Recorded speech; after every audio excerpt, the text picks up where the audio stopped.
The lobby of New York Memorial Hospital was typically a bright, sterile space, but a sudden commotion by the main entrance drew every eye. A woman elegantly dressed in an ivory power suit, her expensive heels kicked awry, sat crumpled on the marble floor. Her legs were visibly trembling. I can't walk, she whispered in absolute despair. No one dared approach her. This was Elena Moretti, the most formidable CEO in the biomedical industry. Then one man stepped out of the stunned crowd. Daniel Carter, a single dad checking out his daughter. He knelt down, his voice steady. "It's all right. I'm here." The way he lifted her from the floor silenced the entire hall. Daniel Carter, 37, was the definition of quiet strength. A former combat medic who had returned home to tragedy, he had perfected the art of compartmentalization.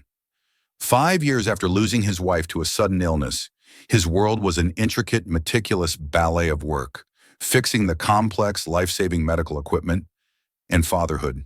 His 8-year-old daughter, Lily, who currently occupied herself drawing constellations in a small waiting area, was his universe. Daniel lived by a profound, non-negotiable rule he taught Lily every morning. If you see someone fall, sweetheart, you don't ask why. You just help them up. It's the only way we keep the world turning without breaking. Elena Moretti, 35, was the opposite. A breathtakingly brilliant, self-made phenomenon forged in the fires of relentless ambition in a childhood defined by financial scarcity. As the youngest CEO in the history of pharmaceutical giants, her public persona was more than an armor. It was an impenetrable, diamond-hard shell. She was famous for her zero-tolerance policy for weakness, delivering brutal public critiques of underperforming assets, and an emotional detachment so absolute it was rumored she was incapable of tears. She was the ghost of perfection, never seen in motion without purpose, control, and flawless execution. But the perfect machine was secretly failing. For months, Elena had dismissed escalating pain in her leg as stress. Ignoring her personal doctor's warnings, she had postponed the follow-up. Today, rushing from a make-or-break board meeting where a $100 million deal hung in the balance, she came to the hospital for a discreet MRI result. Stepping out of the executive elevator, a sudden, chilling numbness replaced the throbbing pain in her right leg. It wasn't just pain, it was betrayal. She tried to take a step, but her body refused the command. A searing, white-hot spasm gripped her calf muscle, and her balance dissolved into chaos. She collapsed, hitting the ground with a sickening thud, the contents of her Italian leather briefcase scattering like shrapnel. Elena's internal monologue, panic was a tidal wave, not because of the pain, but because of the exposure. They're watching. They're all watching me. They will use this. They will label me weak, unstable, unfit to lead.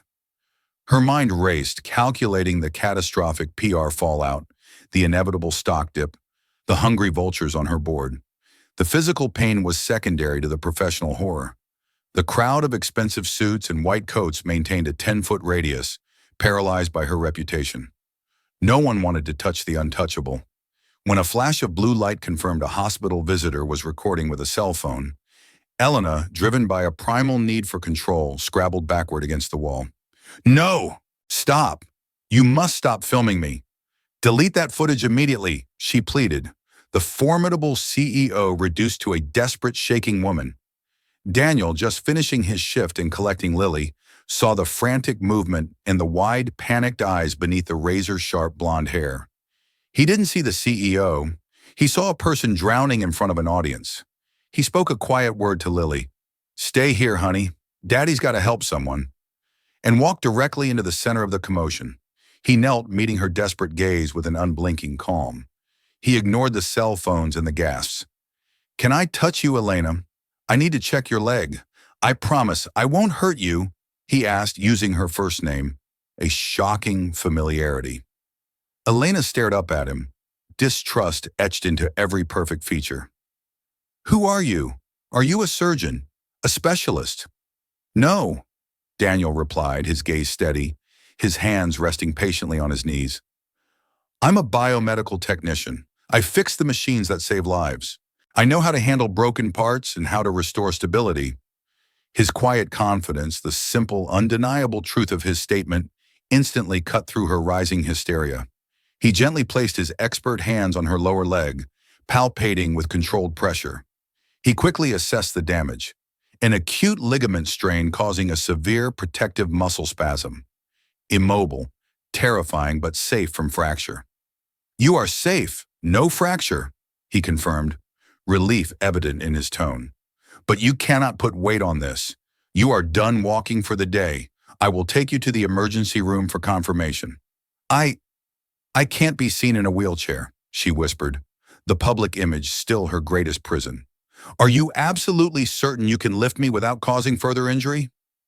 "I am not small. I promise you," Daniel said, locking eyes with her. "I've trained for far heavier loads. You are safe with me." He carefully moved his hands, supporting her back and knees, and in one controlled, surprisingly smooth movement, scooped her up. The entire process was efficient, practiced, and deeply respectful. The lobby was enveloped in absolute silence as the formidable CEO, the titan of the industry, was lifted effortlessly into the arms of an anonymous man in scrubs. Elena, utterly undone, hid her face against the soft cotton of his collar, clinging to him with an intensity of relief she hadn't felt since she was a small child. A senior hospital nurse later recounted, "I'd never seen CEO Moretti allow anyone to hold her. She was always 6 feet away from everyone, but she clung to that man as if he were the last human being left on the planet. He was her quiet anchor in the storm she usually controlled."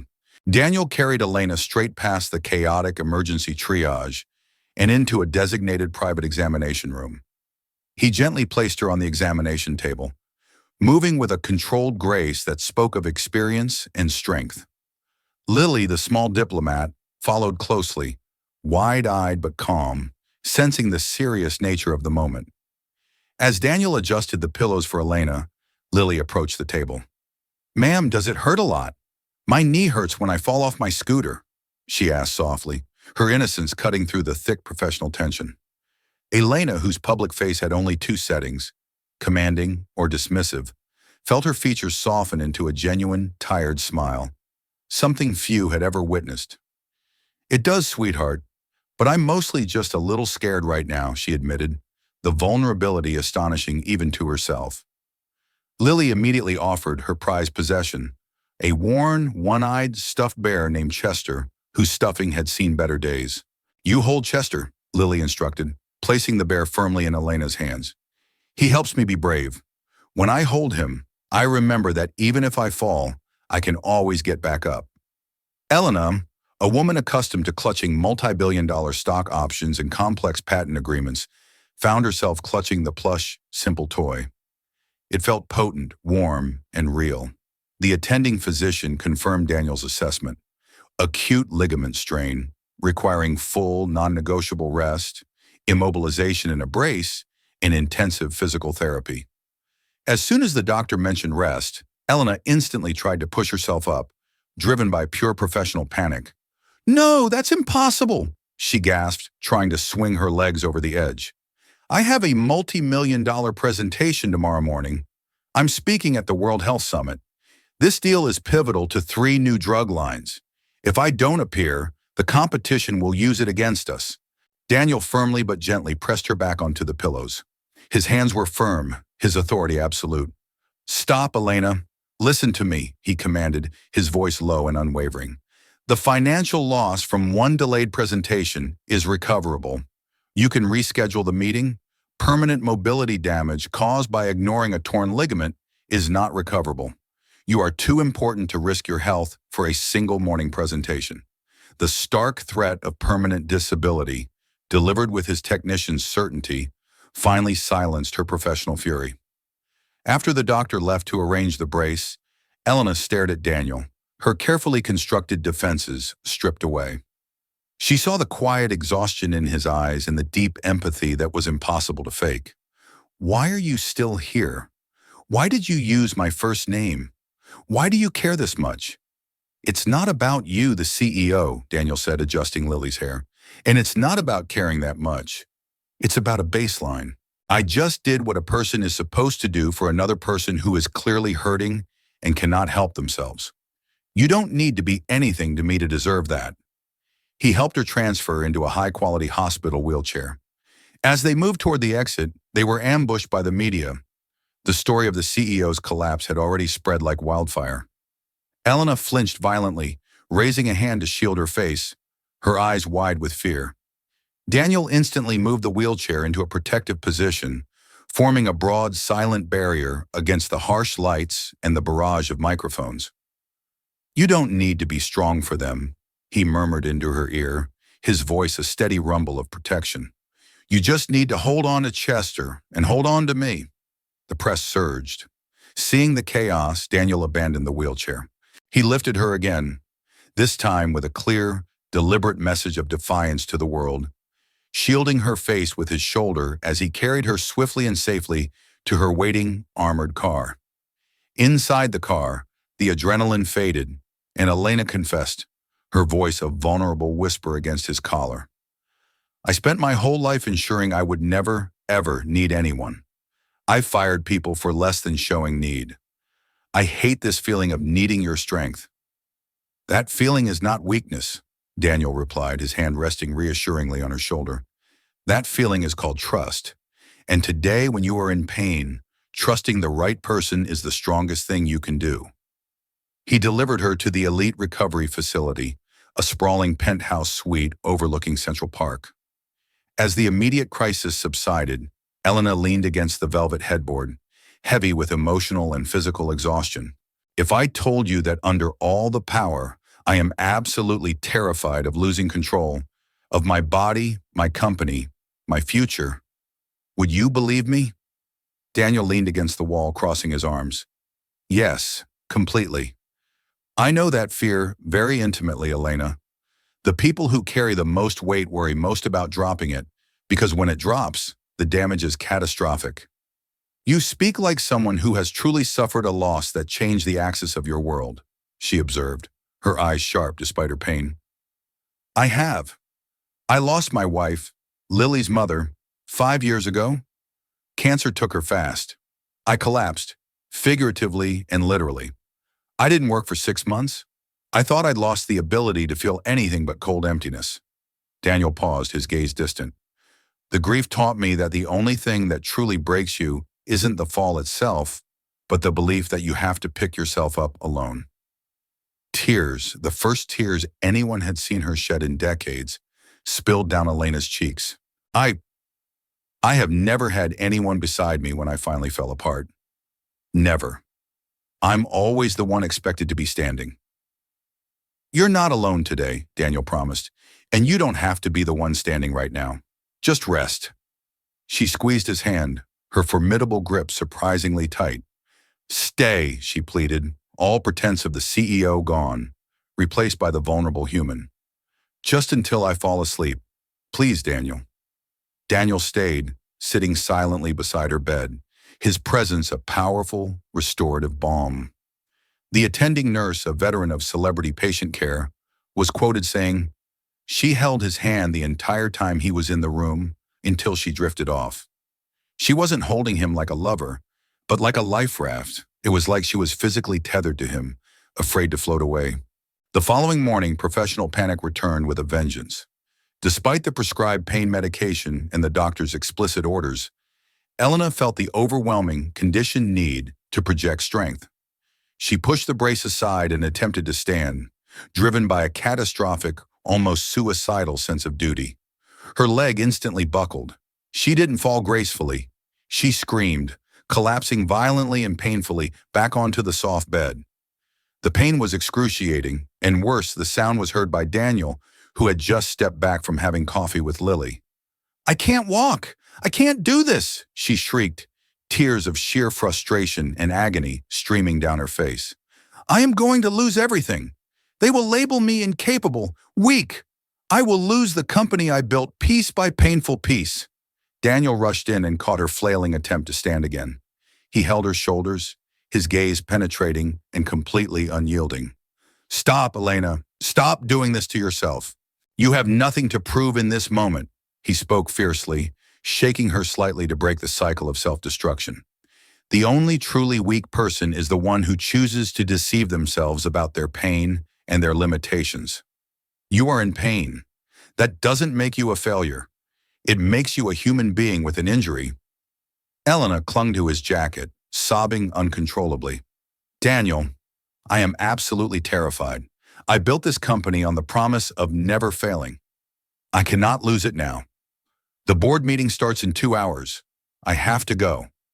Suddenly, the cold steel returned to her voice, tempered by the desperate, humiliating reality of her need. Take me, she commanded, her eyes burning with an almost mad resolve.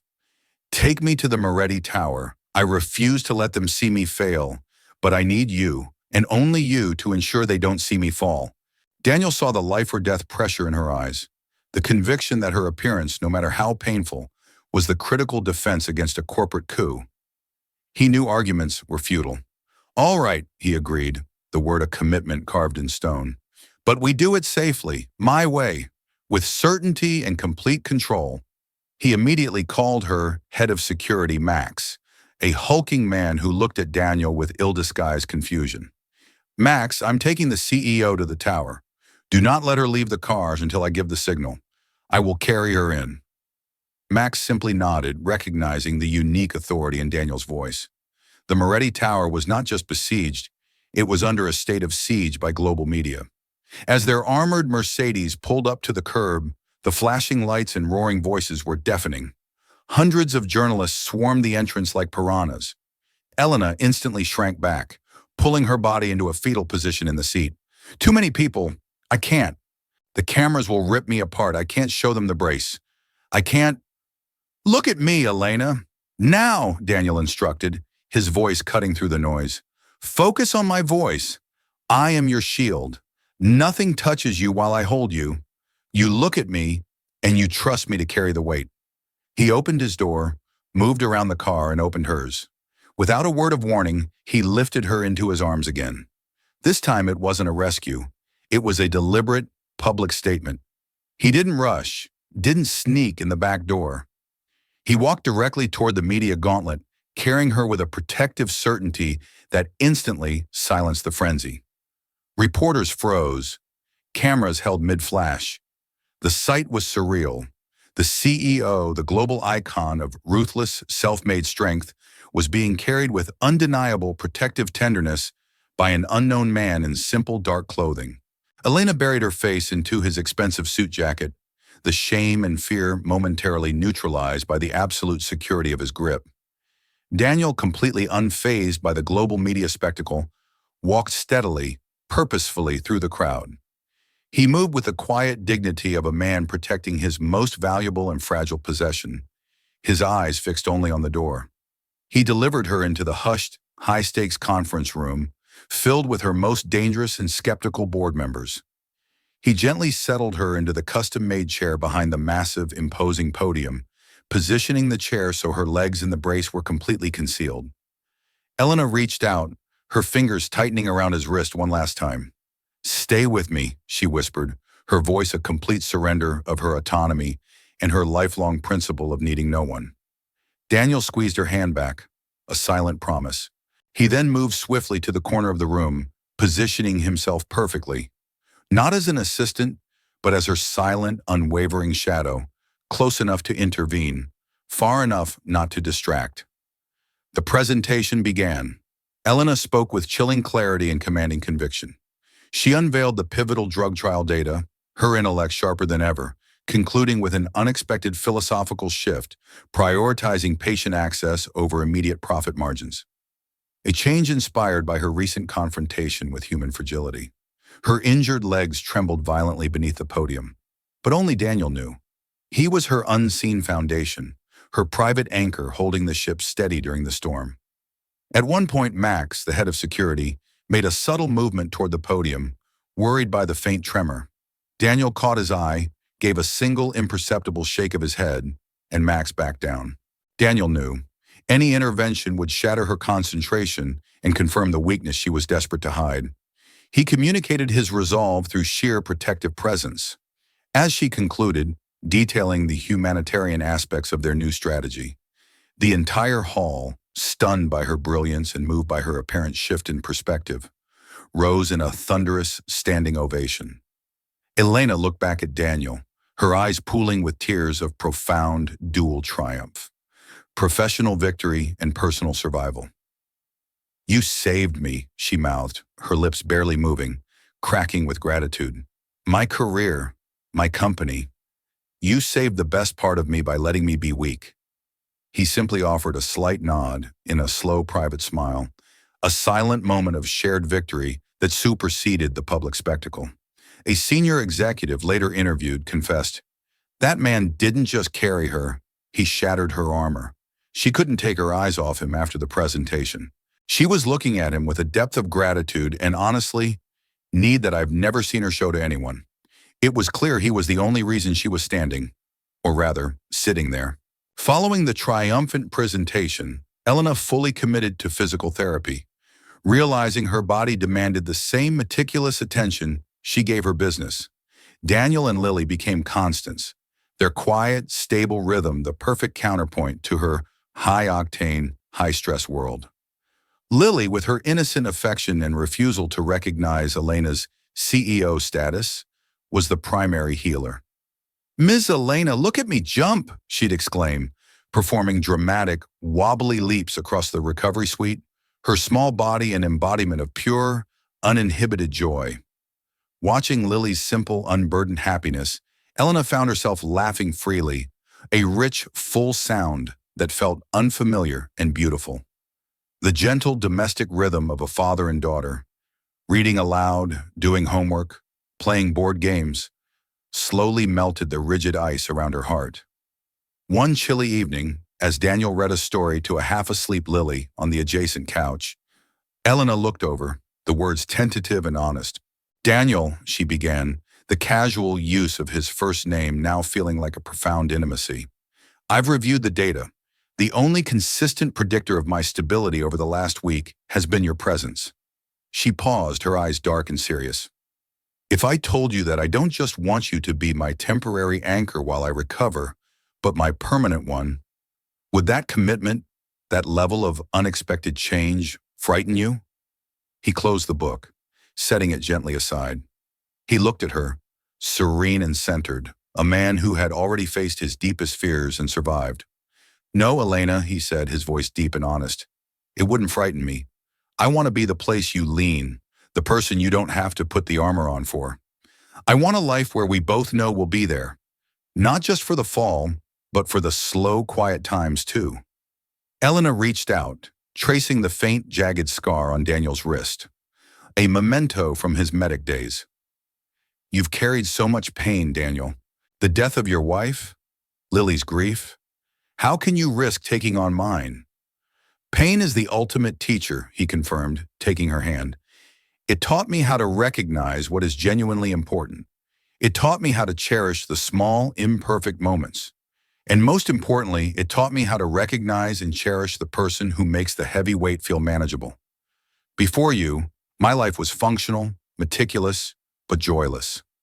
Now it's hopeful and filled with a fear of loss I'm willing to risk." Elena placed her other hand over his heart, feeling the steady, reliable beat. "You make me believe that I can be loved, truly and unconditionally, even when I'm weak and fall down. You showed me that I don't need my armor to be worthy of standing next to you." Daniel pulled her forward carefully into a light embrace, mindful of her healing leg. "No one is required to be perfect, Elena. You are brilliant, resilient, and more than enough to be loved. You just had to fall down once to realize that. You forgot that part of your operating manual." They sat in comfortable, profound silence. The gap between the ruthless CEO and the humble technician finally dissolved by shared vulnerability and mutual respect. Daniel was the man who taught her how to stand again, fully and honestly, by first allowing her to be completely helpless. He was the safe harbor she never knew her powerful ship needed. "From this day forward, I choose to look a little longer at the quiet moments. I choose kindness over ambition. I choose forever over the next quarterly report." A few weeks later, the moment of physical and emotional truth arrived. Elena was ready to walk independently, the final session of physical therapy complete. Her physiotherapist, A stern woman named Dr. Chen stood back, nodding. Daniel stood close behind her, his hands hovering, ready to catch her. Lily stood beside her, clutching Chester, the famous teddy bear, acting as the designated emotional support animal. Elena took a cautious step, then two, then three. Her muscles screamed in protest, but her resolve was stronger. On the fourth step, her previously injured knee trembled violently. She faltered, her balance momentarily lost, a flash of pure panic crossing her face. Daniel instantly moved, not rushing, but stabilizing, catching her midair, holding her steady in a powerful, gentle, and utterly familiar embrace. Elena didn't scream this time. She burst into a cathartic combination of tears of relief and a full-bodied laugh. If it weren't for you, Daniel, I would have broken my other leg by now. I swear I am completely incapable of falling gracefully. And if it weren't for you, Daniel countered, his eyes shining with affection and a depth of devotion that eclipsed the professional respect he once had for her. I would have been too afraid to ever risk opening my heart again.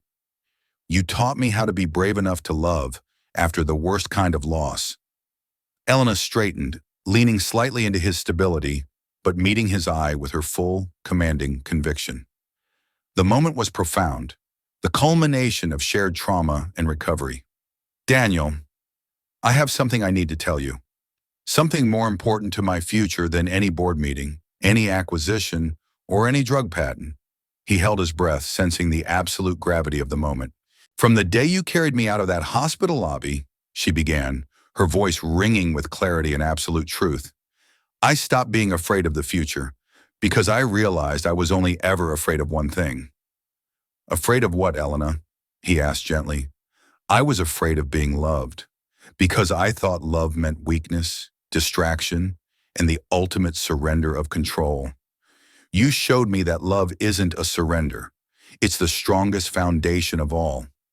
You became my home, not just my shield. Daniel smiled, a rare, complete, beautiful smile that crinkled the corners of his eyes. He stepped fully toward her, taking her hands firmly in his, grounding her to his presence. I don't need you to surrender anything, Elena. I just need you to be with me. I love you completely exactly as you are. Brilliant, demanding, and beautifully human. Lily, having absorbed the emotional cues and the intensity of the declaration, jumped up and down excitedly, completely forgetting her role as emotional support. Does that mean Ms. Elena is going to be my new mom, Daddy? Is she going to be part of our family forever and ever? Elena sank down carefully to Lily's level, her eyes wet with happy tears that finally felt earned and real. If you'll have me, sweet girl, she whispered, reaching out to hug the small girl tightly. More than anything in the world, Lily launched herself into a fierce, joyous embrace. Daniel and Elena laughed and cried as they wrapped their arms around her, a three-person huddle of mutual support. The CEO, the single dad, and the little girl had finally found their permanent anchor. A love forged not in glamour, but in the vulnerability of a complete physical collapse and the choice to help a stranger stand. Daniel looked down at the woman and the child who were now his whole future. He hadn't just saved a career, he had unlocked a heart and rebuilt his own shattered existence. The cycle of kindness, loss, and profound connection was finally complete. All because one man chose to prioritize common humanity over corporate hierarchy and lift a stranger who had fallen. If you believe stories about second chances, the true meaning of strength and unconditional love deserve to be told, leave a comment and subscribe. We tell the stories that shouldn't be forgotten. What moment changed your life's direction?